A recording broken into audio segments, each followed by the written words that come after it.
So if we may, let us zoom out. It would help me, maybe it'll help the audience to look at the different periods that we've been talking about.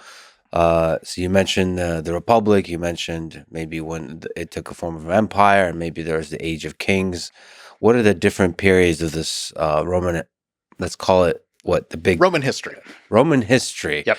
And a lot of people just call that whole period Roman Empire loosely, right? So maybe can you speak to the different periods? Yes, absolutely. So conventionally, Roman history is divided into 3 chronological periods.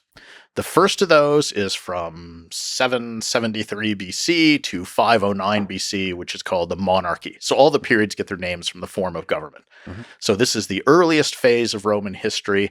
It's when Rome is mostly just a fairly undistinguished little collection of mud huts, honestly, just like dozens of other cities of little mud huts in Italy.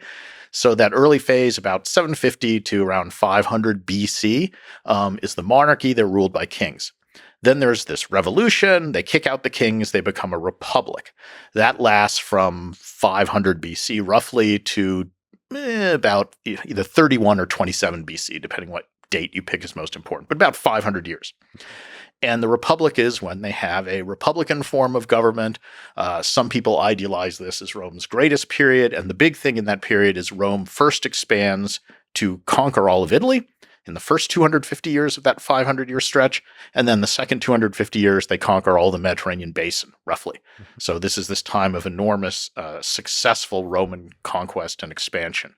And then you have another switch up, and they become ruled by emperors. So back to the idea of one guy in charge, though the Romans try to pretend it's not like a king, it's something else. And anyway, we can get into that. But they're very touchy about kings. Yeah. So they have emperors. Roman Empire, the first emperor is Augustus. Starts off as Octavian, switches his name to Augustus when he becomes emperor. He kind of sets the model for what happens. And then how long does the Roman Empire last? That's one of those great questions. The conventional answer is usually sometime in the 5th century, so the 400s AD, so about another 500 years, let's say. So nice kind of even division.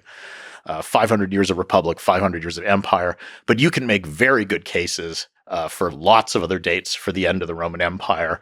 I actually think it goes all the way through the end of the Byzantine Empire in 1453, so another 1,500 years. But that's a whole nother discussion. But so that's your 3 phases of Roman history. And in some fundamental way, it still persists today, given how much of its ideas define our modern life, especially in the Western world.